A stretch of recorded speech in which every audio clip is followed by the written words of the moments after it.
GD 이번 CES의 승자입니다. 3세 경영진들 롯데 무슨 뭐 현대 GD가 오니까요 다 직접 안내하고요. GD가 주인공이 됐어요. 이수만 SM 전 회장이 해마다 살짝씩 CES를 오고 계세요. CES 현장은요 크리에이티브한 창작자들도 이곳에서 테크 산업과 결합됨으로써 미디어, 그 다음에 음악, 각 분야의 변화를 보여준다는 거예요.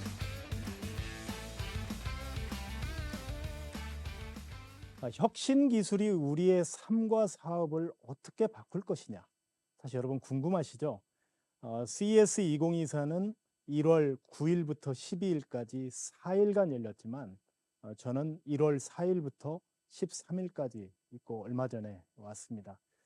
저는 뭐 여러 가지 일을 합니다. 학교에서도 가르치기도 하고 은행에 사회이사를 하기도 하고 디지털 헬스에 대한 것도 하고 로펌에도 있지만 사실은 제가 가장 사랑하는, 그리고 과거에 27년 동안 기자 생활을 하면서 노컷뉴스를 만들고 여러 가지 일들을 했던 과정들, 사실 이런 부분들이 저에게는 가장 보람 있는 일이다, 이렇게 얘기할 수 있을 것 같습니다. 직접 취재한 내용들을 처음으로 여러분들에게 공개해 드린다, 이걸 약속드리고요. 여러분에게 한번 여쭤보겠습니다. 여러분에게 부모님으로부터 받고 싶은 가장 소중한 유산 뭘까요? 돈이다, 아파트다, 무슨 뭐 여러 가지가 있겠죠. 땅. 저도 뭐 인간인지라 당연히 원하는 유산이죠. 그런데 만약 여러분이 저에게 가장 부모님에게 받고 싶은 유산은 뭐냐, 또는 뭐겠느냐라고 여쭤보신다면 저는 주저없이 바로 1967년에 처음으로 생산되고 저희 아버지께서 1968년도에 그 시골 땅에서 정말 그 좋은 그 집이나 땅을 사시지 않고 저 폴라로이드 카메라와 캐논 카메라를 구매를 하셨는데, 이 폴라로이드 카메라 보신 분, 이 폴라로이드 카메라는요 1967년에 바로 미국의 폴라로이드사가 처음으로 개발했던 오토매틱 카메라 210이라고 하는 최신식, 당시에는 카메라였습니다. 저희 아버지가 저희들을 데리고 정말 제가 어렸을 때 소풍을 가거나 학교에 이걸 가지고 와서 즉석 60년대 말과 70년대 이걸 찍어 주셨을 때 저는 너무나 뿌듯했고요. 그 당시에 그런 칼라 사진을 즉석에서 인화해, 지금도 신기한데 폴라로이드라는 것은 사실 즉석 카메라의 대명사지만 그건 브랜드입니다. 그렇기 때문에 사실 이걸 들고 왔습니다. 제가 이걸 들고 온 이유는 바로 한 달 전에 아버지께서 91살을 일기로 돌아가셨습니다. 그리고 미국을 다녀와서 아버지의 빈 방에 얼마 전에 가서 아버지의 모든 방의 책과 유산들을 다 정리하면서 아무리 찾아봐도 땅 문서, 집 문서는 없었고요.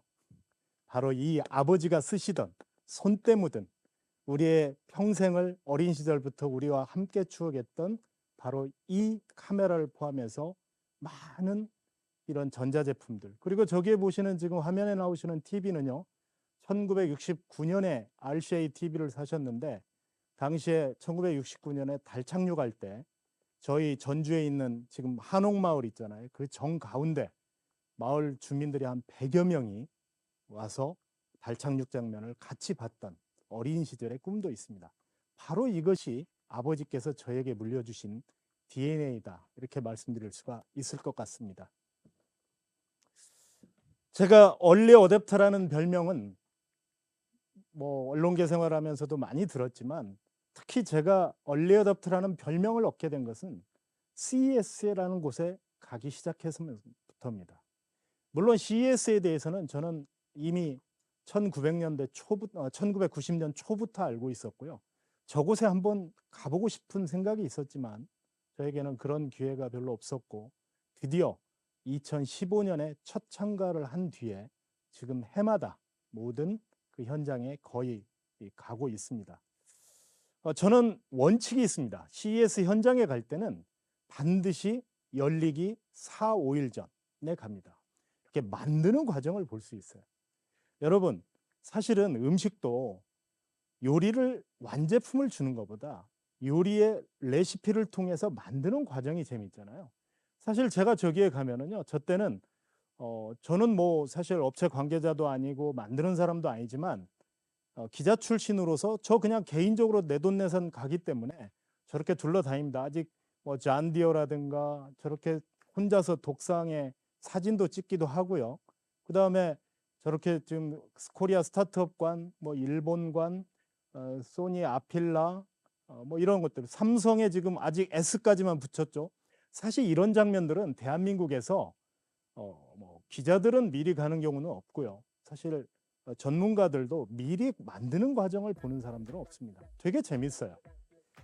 CES를 주관하는 곳이 CTA입니다. CTA는 이 Consumer Technology Association, 그러니까 이 미국의 전미 소비자 기술 가전 협회인데요. 이곳은 CES를 주관할 때 반드시 숫자로 얘기합니다. 올해 강조했던 것은 100, 1924, 1967, 2015 이렇게 볼 수가 있는 겁니다.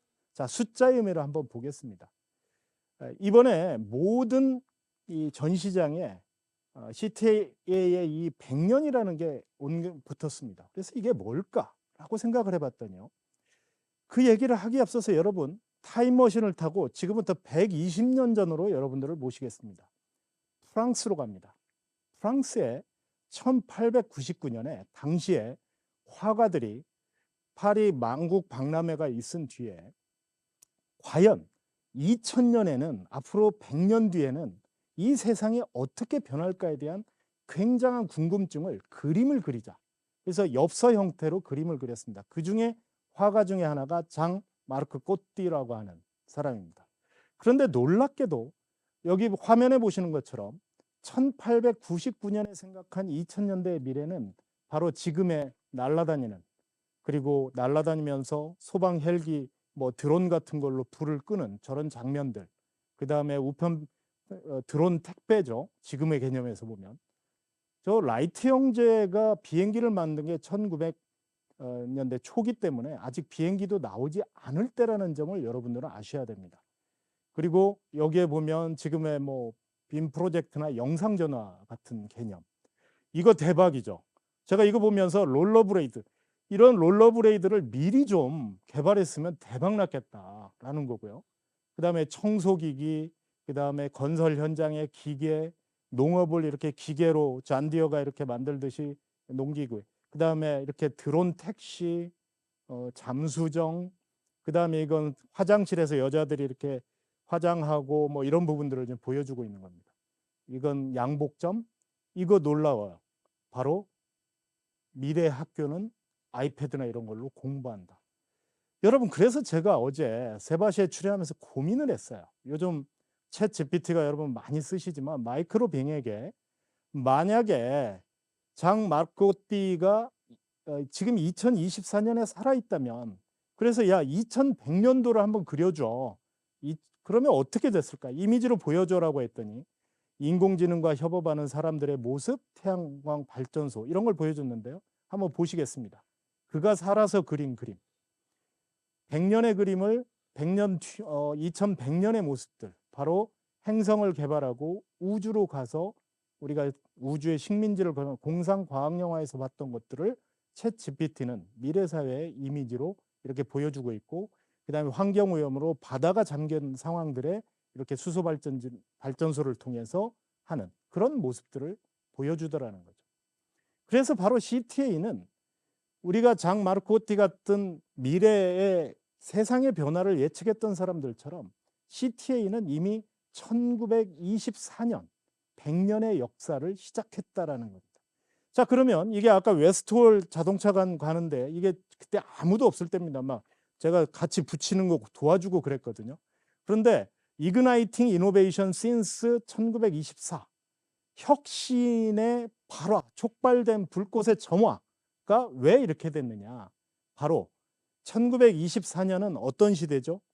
이제 라디오가 막 태동해서 라디오라고 하는 제품들이 막 생산하기 하는 최첨단 기술이었어요. 그런데 당시에 RCA라고 1921년에 라디오 코퍼레이션 오브 아메리칸, 그러니까 어소시에이션.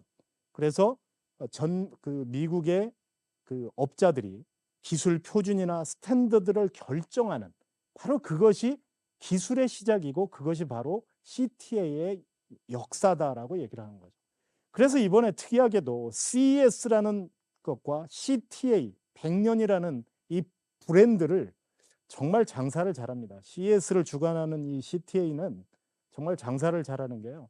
이거 자체가 고유명사화가 된 거죠. 컨슈머 일렉트로닉 쇼. 옛날에는 가전 박람회였지만 지금은 아무도 그렇게 부르지 않습니다. CES가 그냥 그 자체가 고유 명사화가 됩니다. 그래서 이렇게 오피셜 스토어인데요. 저도 그래서 이렇게 새 아이템을 샀습니다. 바로 제가 입고 온 이 티 보이시죠? 이런 제품들을 브랜드화하고 있다. 그런데 1967년이라고 하는 아까 단어를 여러분 상기하실 수 있습니다. 제가 뉴욕타임스의 아카이브를 직접 들어가서 찾은 사진인데요. 1967년에 바로 미국의 첫 번째 CES가 열렸던 바로 그 당시의 뉴욕타임스의 기사입니다. 저기에 보시면 히타치, 어떤 업체죠? 바로 일본 업체입니다. 소니보다도 더 당시에는 유명했던 히타치라고 하는 도시바, 이런 업체들이 거의 미국 시장의 이 전자제품, 라디오나 막 갓 생산된 TV의 대량 생산. 그래서 바로 CES는 미국의 우리로 얘기하면 뭐 하이마트나 롯데마트 이런 양판 업자들이 전자제품을 생산하는 사람들을 모두 모아서 야, 전시해봐. 우리가 한 자리에 모이면 너희들 물건을 사줄게 라고 하면서 시작했다고 볼 수가 있습니다. 1967년부터 이런 새로운 제품들이 나올 때마다 컴퓨터, 여러 가지 이런 제품들, 1978년 이럴 때는 스티브 잡스가 애플 2를 이곳에 처음으로 선보이기도 했고요. 그 다음에 여러 가지 컴퓨터, 개인 컴퓨터, 그 다음에 모토로라 전화기, HD TV 이런 것들을 계속 현장에서 보여줬다. 지금 이 화면들을 보시면 여러분이 알고 계시는, 여러분이 태어나기 전부터 있었던 아니면 처음 보는 이런 제품들은 바로 이 현장에서 처음으로 공개가 해마다 됐다라는 거죠. 그 다음에 차, 드론, 그 다음에 2014년에 DJI라고 하는 그 드론이 처음 선보이기도 했고요. 그 다음에 헬스, 뭐 이런, 그래서 CES의 역사 자체가 저도 이제 이렇게 10년을 가다 보니까 늘 그 해와 전해가 뭐가 달라졌는지 그런 것들을 보게 되고요. 이건 2020년에 우버와 함께 현대가 SA1이라고 하는 당시에 그 먼 미래 세상의 얘기인 줄 알았는데 이번에 새로 SA2라고 하는 정말 5인승 비행기를 만들었고 2028년에 상용화하겠다. 슈퍼널 독립회사에서 그렇게 얘기했죠. 2021년에는 코로나 때문에 온라인으로 열렸고요. 그래서 가지 못했습니다. 그런데 2022년에 갔을 때 드림 체이서, 저렇게 실제 우주선을 가다가 전시하기도 하고, 또 이런 디지털 헬스, 모더나, 여러분 모더나 아시죠? 정말 백신 질리도록 우리가 많이 들어봤잖아요. 이런 업체들이, 사실 여러분이 따지고 보면 CES는 가전 박람회 아니야 라고 하지만 사실은 이처럼 새로운 분야의 업체들을, 산업들을 이 카테고리 안에 끌어들인다는 거죠. 올해 특히 주목을 받았던 건요, 로레알이라고 아시죠? 세계적인 이 화장품 기업인 로레알이 키노트, 오픈 키노트는 모든 언론들의 주목을 받는데 바로 그 장면을 좀 보실 수 있고요. 그래서 저는 여러분에게 한 가지 말씀드릴 수 있을 것 같아요. 저는 어렸을 때 참 공상과학 영화를 참 많이 봤습니다. 그중에 스타워즈 시리즈라는 것을 정말 재밌게 봤는데요. 그런데 사실 CES 현장에 가보면 영화 속에서 있었던 제품들이 바로 우리 현실 속에서 다가오는 것들을 볼 수가 있어요. 여러분 영화를 한번 보겠습니다. 백투더퓨처 2라는 영화 여러분 보셨습니까? 미국에서 1985년에 개봉했던 영화입니다. 여러분 과연 몇 개나 현실 속에서 이루어졌을까요? 바로 테슬라가 2019년에 발표했던 사이버 트럭 비슷하죠? 바로 이번 CES 현장에서 유일하게 사이버 트럭 한 대를 거기 루프라고 지하에 터널을 해서 테슬라로 막 이렇게 다닐 수 있도록 무료로 제공하고 있거든요. 거기에 사이버 트럭이 이번에 처음으로 실물을 우리가 영접하면서 보았는데 이렇게 비슷하죠. 또 끈 자동 조절 운동화, 나이키에서 2015년에 30주년을 기념해서 저렇게 만들었고요. 나르는 호버보드, 플라이보드라고 해서 이미 현실화가 되어 있습니다. 그래서 모두 32개 장면이 오늘 현실화가 됐습니다. 맞추신 분 계세요? 맞추신 분 저요 하면서 거기다 일단 맞춰놓으세요. 드론, 플라잉카, 음성인식으로 작동되는 오븐, 웨어러블, 폰 뭐 여러 가지가 있겠죠. 오늘날 현실화. 그래서 저는 여러분들에게 여러분이 혹시 기업이나 아니면 개인들이 내가 무슨 사업거리가 있을까 고민하는, 그래서 제가 기업 특강을 할 때 반드시 기업인들에게 얘기하는 것은 어떻게 보면 사업거리와 미래의 먹거리가 영화 속에 있는지도 모른다라고 하면서 이걸 보여주면 제가 실제로 어느 기업에서 갔더니 그 뒤에 미래 공상과학 영화를 연구하는 모임을 만들어서 실제 그것을 제품화하는 경우를 제가 보기도 했습니다. 바로 아까 장 마르크 꼬띠가 했던 것처럼 여기에 비즈니스 거리가 있을 수 있다는 거죠.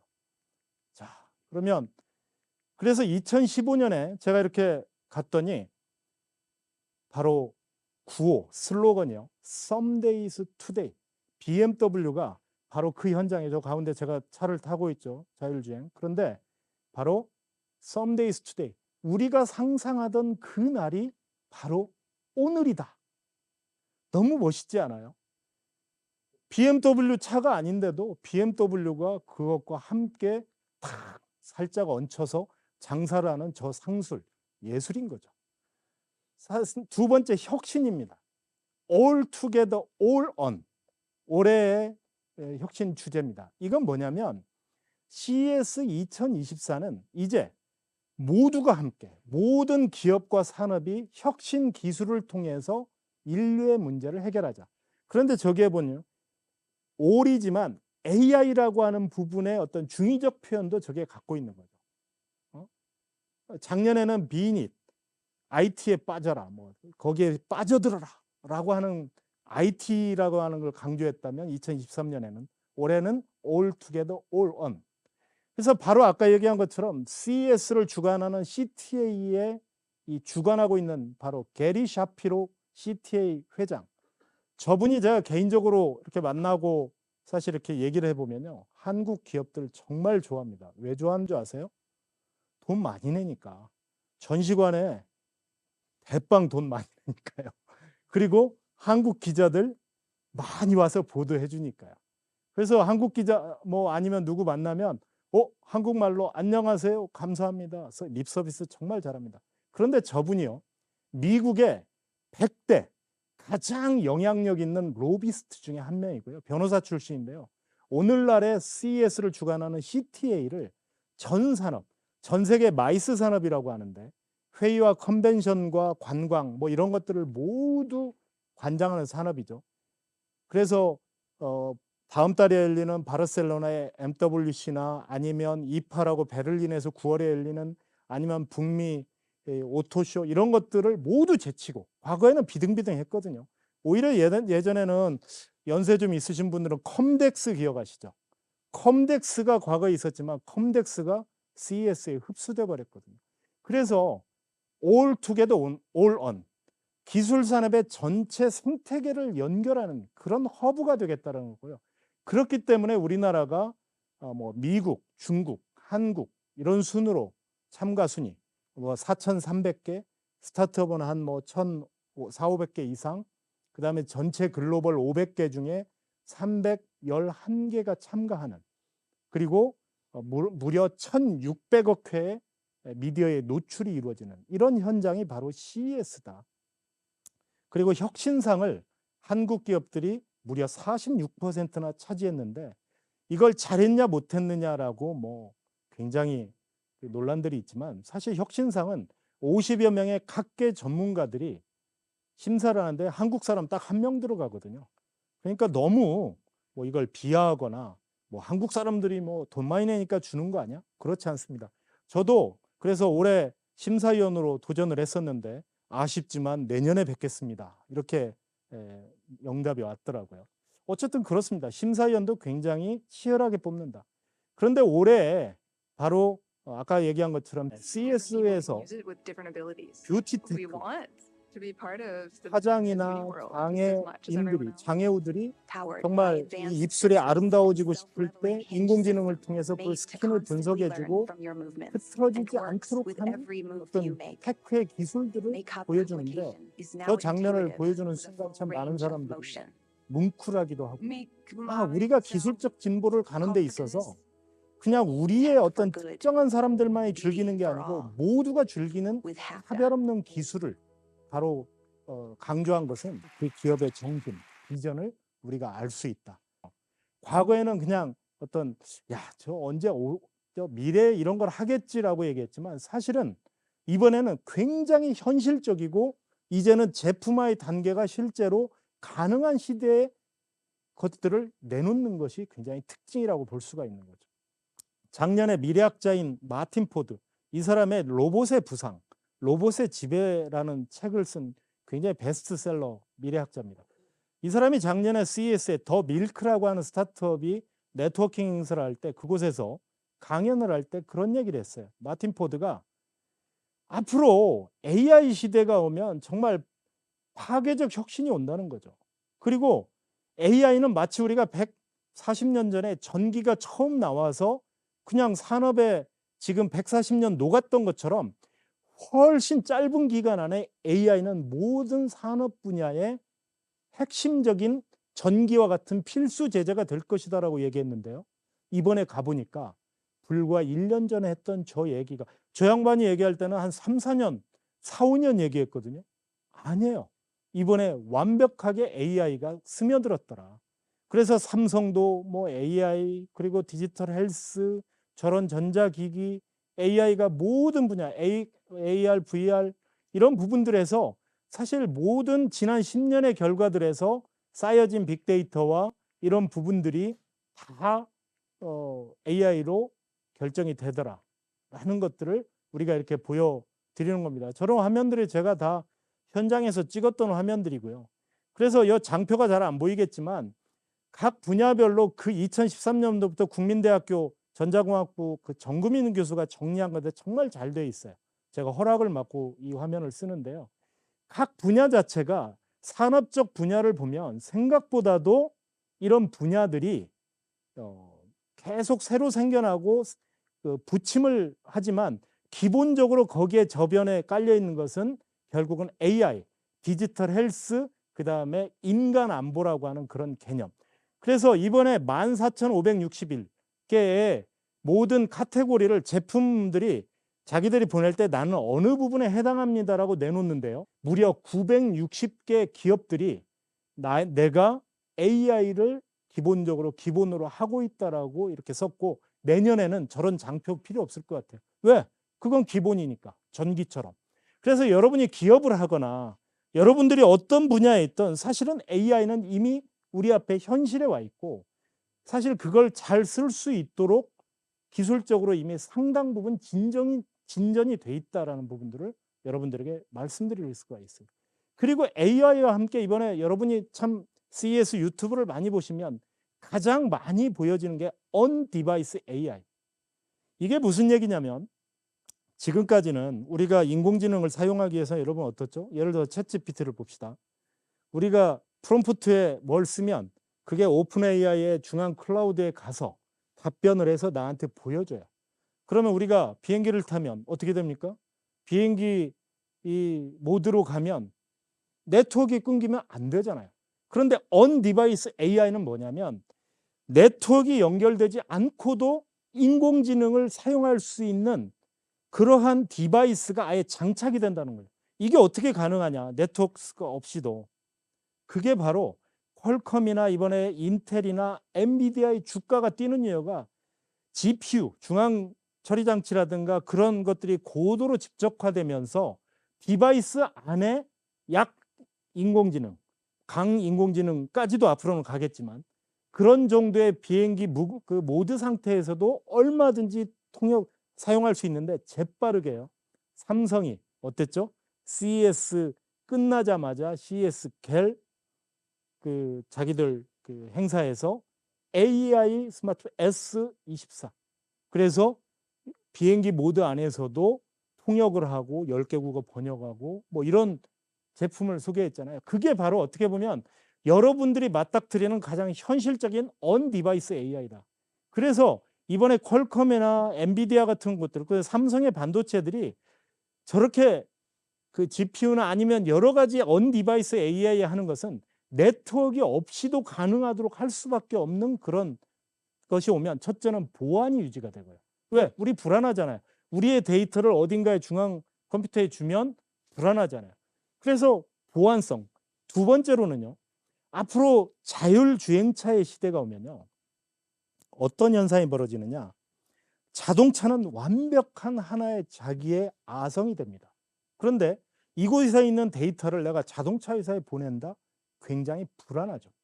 그러면 자동차 자체가 하나의 언 디바이스 AI가 돼서 그 안에서 내가 디스플레이를 하든 플레이를 하든 완벽한 하나의 장치가 되는 거죠. 그래서 작년에 BMW가 무슨 슬로건을 내는 줄 아세요? Soul to Soul. 자동차가 앞으로는 서로 사람은 운전해서 해방돼서 거의 놀고 있잖아요. 여러분이 쉬고 노는 동안 그 자동차는 서로 상호 교감 하나의 서로 영혼을 가진 자동차끼리 위험 상황 정보 야 니네 주인 지금 뭐 졸고 있어 뭐 이런 얘기들이 서로 네트워크 상에서 이루어질 거라는 거예요. 소울 투 소울이. 근데 그런 것이 없이 더 안전한 자율주행차의 시대를 가려고 한다는 거죠. 왜? 네트워크 보장이 안 될 수 있잖아요. 지금 우크라이나 같은 경우 전쟁의 위성으로 쏘지만 언 디바이스 AI 같은 경우가 필요한 거죠. 네 번째로 CES는 올림픽이다. 한마디로 총성 없는 살벌한 전쟁터다라고 볼 수가 있는 거죠. 유레카 파괴 진짜 많은 분들이 오시고 대기업 총수들 지자체관에 있는 사람들도 이제는 유레카 파괴 많이 온다. 그래서 여러분들이 반드시 유레카 파괴 가셔라. 그런데 유레카 파괴 가면요. 의외로 가장 많은 게 한국관입니다. 단체, 지자체, 그다음에 뭐 대학 저는 그것을 뭐 긍정 부정하지 않겠습니다. 저는 더 나와야 된다고 생각해요. 그러나 나왔지만 그곳에 나왔을 때 절박감, 헝그리 정신이 있는 업체가 있고 정부에서 지원을 받았으니 나 CES에서 이거 가지고 여기 전시해서 오히려 글로벌을 상대로 장사를 하는 게 아니고 국내에 나 CES 갔다 왔어. 거기에 그냥 아무도 바이오 찾는 사람도 없는데 상담 실적 부풀리거나 이런 분들도 솔직히 일부 봤습니다. 저는 이것은 정말 부정적인 요소를 갖는다는 거죠. 그런데 이번에 코트라와 일본의 제트로는 우리나라의 무역진흥공사 비슷한 성격을 하는데요. 정말 코트라도 열심히 하고요. 제트로도 열심히 하는데 제가 두 장면, 여러분에게 한번 퀴즈를 내보겠습니다. 어느 쪽이 한국이고 어느 쪽이 일본일까요? 왼쪽이 바로 코트라 주관의 행사고요. 정말 가득히 한국 사람들끼리 모여가지고 식사하고요.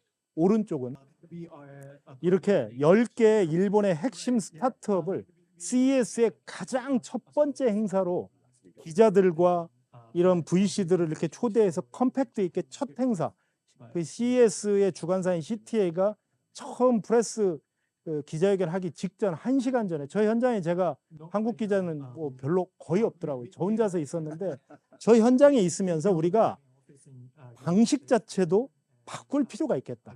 이런 전시회 가게 되면 실질적으로 우리 스타트업들이 정말 한 5분 정도씩 10개의 기업이 이렇게 쭉 하는데요. 안 되는 영어 가지고 일본 스타트업 사장들이 직접 자기 기술 설명을 하는데 정말 웃음도 저렇게 터져 나오고요. 기자들의 질문이나 이런 것들을 보면서 우리의 전시 또 소개 방식도 굉장히 좀 고민을 더 해볼 지점 아니냐라는 거고. 이제는 구체적인 어떤 어떤 제품들에 대해서 몇 가지 인상적인 제품들을 보여드릴 텐데요. 의수죠. 인공의수나 우리나라의 업체들도 굉장히 저 분야에 비햅틱이라고 하는 햅틱 기술, 그 다음에 어떤 웨어러블 그런 부분들의 안경들도 좀 보시고요. 그래서 이처럼 이제는 게이밍 산업도 있고, 그다음에 저렇게 어떤 로봇, 반려로봇, 특히 이런 부분들이 앞으로 반려로봇 자체의 시장은 저는 굉장히 커질 거라고 보고요. 이게 제가 에보트라고 하는 유명한 진단 업체죠. 헬스 업체인데요. 저게 뭐냐면 피를 뽑거나 뭘 할 때 지루한 상황에서 저 점을 가지고 실제 버추얼 상에서 어떤 그 눈의 움직임을 통해서 실제로 경험하고 하는 건데요. 되게 신기하더라고요. 그래서 짜투리의 시간들, 그러니까 그런 것들을 허투루 보내지 않고 틈새를 노리려는 그런 그 마케팅 또는 그런 틈새 기술들이 훨씬 사업적인 우위를 갖는다라는 거죠. 그래서 CES는 해마다 테크 트렌드 투 워치라고 하는 그 해의 가장 기술적인 어떤 주목할 만한 기술들을 첫 번째로 기자들을 대상으로 처음 발표합니다. 그 현장에 보면 굉장히 그 세대별 분석에서 제가 장표 중에 한 2장 정도 가져왔는데요. 미국에서는 11세부터 26살까지를 젠지 세대라고, 우리로 얘기하면 신세대죠. 그런데 이 젠지 세대가요, 미국이 베이비 부모 세대 다음으로 많다고 합니다. 그리고 그들은 정말 젠지 세대는 기술은 자기들 시대의 86%가 필수적인 요소라고 생각하고 있고요. 그 다음에 그러한 기술에 내가 돈을 쓸 의향이 있다라는 얘기를 하고요. 그 다음에 전 세계 우리가 글로벌의 어떤 연결, 인터넷의 연결을 보여주면요. 지금 현재 보면 54억 명의 인터넷을 우리나라 전체적으로 지금 사용을 하고 있는데, 젠지 세대들은 이런 그 현재 어떤 신흥시장 그런 곳에 90%가 몰려 있고, 앞으로 2021년 27년까지 10억 명이 더 추가로 연결되는데, 여기에 보시면은요, 아프리카의 나이지리아 55%, 인디아 46%, 차이나 73%.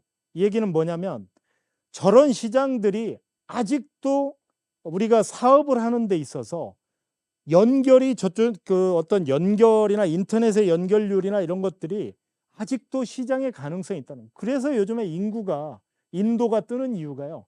글로벌에 물론 그 많은 글로벌 업체들이 저곳을 가는 이유가 아직도 시장이 열려 있기 때문이라는 거죠. 그리고 이번에 그 CTA 관계자가 그 부회장이 발표하면서 추천한 기업 중에 한국의 마음 AI, 그 다음에 위 로봇이라고 하는 2개 업체가 있었어요. 지멘스는 산업용 로봇인데요. 이 마음 AI는 예를 들어서 AI를 통해서 우리가 상담이나 교육이나 이런 것들을 모두 대체하는, 그 다음에 위 로봇은 우리가 등산이나 아니면 뭐 이렇게 파워를 할 때, 힘 할 때 간단한 부착 장치를 통해서 여기에 파워를 20% 배가시켜주는, 아니면 우리가 택배나 드론 장기간 써야 되는 것을 힘을 배가시켜주는 엑서스켈레톤, 이런 분야에서 우리나라의 기업들이 굉장히 앞서가고 있다는 거죠. 마음 AI는 이미 한국 AI 트레이너, 콜센터 이런 서비스를 하고 있는데, 이런 업체들이 굉장한 가능성을 갖고 있다라고 얘기하기도 하고요. 위 로봇, 바로 제가 뭐 특정 업체가 아니고 혁신상을 탔는데 2개 부분에서 저게 되게 인기 있었어요. 아, 우리 어머니나 뭐 80대 되신 어머니 등산 가실 때 저런 거 하나 해두면 좋겠다 했는데, 이번 2월 달부터 판매되는데 가격이 만만치는 않더라고요. 얼마냐고요? 저기에다 한번 물어보세요. 생각보다는 비쌉니다. 제가 말씀은 안 드리겠어요. 그리고 우리나라의 뭐 여권, 디지털 여권이라든가 그런 부분도 있고, 또 하나는 니콘 카메라. 제가 오늘 카메라 가져왔잖아요. 지금 카메라 회사들이 고민이 많습니다. 왜? 사람들이 이제 스마트폰과 경쟁을 해야 되죠. 그래서 캐논이든 니콘이든 CES에 오면 카메라 자체의 성능이 아니고 이걸 가지고 어떻게 하면 콘텐츠를 소비자들이 쉽게 즐길 수 있을 것인가에 대한 건데요. 이번에 여기에 보면 저렇게 뭐 영화 촬영이나 아니면 바로 현장에서 제가 마치 현장을 달리는 것처럼 버추얼의 것들을 그 바로 영상으로 만들어주는 그런 저런 장비들, 로봇과 연계가 돼서 해주는 저런 것들을 쇼잉해 주는데, 이것은 영화 산업이나 앞으로 우리가 여기 방송하시는 분들도 굉장한 어떤 인사이트를 얻을 수 있고요. 이번에 또 한 가지, 휠체어를 가지고 우리가 그 헬스 센터에 가면 트레드밀 하잖아요. 그런데 휠체어를 타신 분들은 이것을 어떻게 운동을 할까? 여러분 한번 생각해 보셨어요? 그런데 한국의 스타트업인 캉스트라고 하는 기업이 휠체어 트레드밀을 개발했습니다. 한번 이 두 청년의 스토리를 보시면은요. 갱스터스라고 휠X 첫 도전에 혁신상을 수상했어요. 저게 그냥 보면 간단한 것 같죠. 그런데도 제가 취재를 해보니까 그 파운더와 코파운더 모두 선후배사인데 두 분 다 어머니와 아버지가 휠체어, 갑자기 사고로 휠체어를 타시게 됩니다. 그래서 처음에는 휠체어를 밖에 갔다 오면 그 바퀴를 닦는 게 너무 힘들었답니다. 그래서 이 바퀴를 어떻게 하면 쉽게 닦는 그런 업체에 들어갔다가 아예 집안 잘 나가시지도 않고 4년 만에 휠체어를 정상인이셨다가 타시게 됐는데 어떻게 할까 하다가 바로 저걸 개발했고요. 그래서 이제는 이 갱스터스의 휠체어 트레드밀이 미국의 그 유명한 짐 헬스 업체, 미국의 보험부, 월마트에서 정말 같이 상담을 하자고 할 정도로, 그리고 저렇게 사이클 타는 것처럼 정말 그 화면, 게임. 그래서 또 장점이 뭐냐고 물어봤더니요. 지금까지 비슷한 류는 있었대요. 그런데 그것은 자기 휠체어가 아닌 다른 원래 장착된 휠체어인데요. 저것은 전 세계에 있는 60 몇 개의 표준 모든 휠체어들을 가지고 저기에 올라가면 자기 걸 쓸 수 있다는 거죠. 저게 바로 놀라운 두 청년의 그런 의지를 보면서 CES라고 하는 부분이 참 대단하구나. 또 한 가지요. 놀라운 사실. 드론으로 축구를 하는 전주에 있는 캠틱이라고 하는 회사에서요. 드론은 너무 일반화됐잖아요. 드론은 특히 중국이 지금은 거의 주도적입니다. 그런데 전주가 우리나라에서 유일하게 드론의 표준, 드론이 개발되면 그거에 뭐 풍향이라든가 그걸 하는 시험소가 있어요. 그 안에. 근데 여기에 있는 캠틱의 관계자들이 야, 드론을 갖고 뭘 해볼 수 없을까 해서 만든 게 바로 드론 축구입니다. 3분 3회전이고요. 5대의 서로 드론이 저렇게 하면서 2개는 공격, 3개는 수비를 하면서 저기에 골을 넣는데요. 이번에 처음으로 CES 현장에 했는데 정말 선풍적인 인기를 끌었고요. 전 세계 BBC를 비롯한 많은 AFP라든가 외신들이 와서 찍었고요. 저렇게 경비원들도 넋놓고 쳐다보더라고요. 그래서 2025년에 전주에서 드론 월드컵을 열기 위해서 지금 현재 드론 월드컵 경기장을 만들고 있대요. 여러분, 산업이라는 것은요. 우리가 태권도가 뭡니까? 종주국을 만들므로써 그 산업 자체가 종주국이 되는 거예요. 마찬가지로 비슷한 드론 축구는 있지만 선점을 해서 드론 축구의 기준을 만들고 드론의 공의 규격을 만들면 이 사람들이 축구는 영국이 종주국이지만 드론 축구는 전주가 종주국입니다 라고 얘기를 하더라고요. 이처럼 혁신의 현장에서 여러분이 볼 수 있고. 자, 이제 결론적으로 얘기하겠습니다. 투마로우 CES 2025 어떻게 준비할 것인가? CES를 제가 10년간 다니면서 굉장히 놀라는 사실이 있습니다. 뭐냐? CES가 끝나는 날 밤 12시가 되면은요. 바로 홈페이지의 오른쪽이 바뀝니다. 여러분 보이시나요? 2025년 1월 7일부터 10일까지 열린다라는 홈페이지가 바뀌어요. 저는 CES를 주관하는 CTA가 왜 마이스 산업에서 다른 곳들을 제치고 이렇게 최고를 차지하는가는 저기에 나와 있다는 거예요. GD, 이번 CES의 승자입니다. 갑자기 GD가 왔는데요. 이번에 사실 화제는요. 모든 대기업들이 재벌 3세들을 다 보냈습니다. 3세 경영진들, 롯데, 무슨 뭐 현대.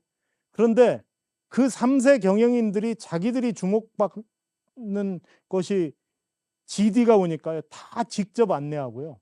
그러면서 완벽하게 그 GD가 주인공이 됐어요. CES 현장은요. 이것만 하는 게 아닙니다. 엔터테인먼트, 영화, 미디어, 콘텐츠 이런 부분에서 작년에는 윤종신 씨가 왔고요. 이수만 SM 전 회장이 해마다 살짝씩 CES로 오고 계세요. 이건 뭐냐면 크리에이티브한 창작자들도 이곳에서 테크 산업과 결합됨으로써 미디어, 그 다음에 음악, 각 분야의 변화를 보여준다라는 거죠. 그래서 이번에 여러분 혹시 스피어라고 정말 많이 언론에 보셨지만 포스트카드 프롬 더 어스, 지구로부터 온 엽서, 정말 360도 전 세계 무려 코로나 때문에 공사가 늦어졌지만 3조 원을 들여서 한 360도 정말 초 LED 첫 장면에요. 제가 직접 찍어 왔어요. 갑자기 시작하자마자 지구가 저희에게 다가옵니다. 여러분 지금 화면 보시죠? 막 지구가 다가옵니다. 관중들이 지금 놀래고 있습니다. 막 부딪힐 거죠. 그리고 의자가 흔들려요. 이 스피어 그러면서 45분짜리를 보여주는데요. 저렇게 원형 그러면서 갑자기 바뀌는데 와 하고 탄성이 나옵니다. 저는 미국의 그 CES의 힘이요. 전시에 머무르지 않고요. 저렇게 컨텐츠 산업, 그 다음에 스포츠, 도박, 오락 이런 것들이 모두 결합이 됨으로써 바로 그곳이 컨텐츠의 혁신의 현장이고 그런 부분들을 볼 수 있다는 거죠. 마지막으로 잠시 제 개인적 얘기를 하나 꺼내는 걸로 끝내고 2부로 가겠습니다. 저는 3살 때 오른손이 끊어졌습니다. 맞벌이셨던 아버지가 경찰서 매점을 하셨는데 그 경찰서 매점 앞에서 놀다가 동네 형이 몰던 자전거에 제 손가락을 집어넣게 됐습니다. 그리고 이 앞부분이 끊어졌습니다. 놀란 아버지께서 제가 살던 전주에 유명한 성모병원이라고 있었어요. 60년대. 거기에 갔더니 의사 선생님이 손목을 잘라야 된다. 아니면 파상풍 때문에 여기를 잘라야 된다라고 얘기했습니다. 그 순간에 저희 아버지는 너무 고민을 많이 하셨답니다. 여기를 자를 것인가? 여기를 자를 것인가? 근데 아버지께서 결단을 내리셨습니다. 이 앞부분만 잘라달라. 죽어도 좋다. 대신 전 재산을 주더라도 가장 좋은 약을 써서라도 해달라. 제가 그리고 나서 저것은 저에게는 핸디캡이었고 심지어는 저희 집사람이 결혼하고 6년 동안 모를 정도로 사실은 굉장히 의식하면서 살았죠. 제가 87년에 11월에 CBS에 입사를 하고 첫 수습 노트입니다. 1987년 11월 30일에 바로 이 CBS, 세바시가 탄생한 이 CBS에서 첫 수습 노트 제가 가지고 있는 건데 바로 그곳에 저런 글씨를 제가 손이 이런 상황에서 글씨를 잘 못 썼습니다. 그냥 정자로 쓰면 괜찮은데 급히 방송기자기 때문에 쓰다 보면 아나운서들이 읽기가 힘들었습니다. 당시에 데스크가 너는 왜 이렇게 글씨를 못 써? 저의 이런 상황은 모르고.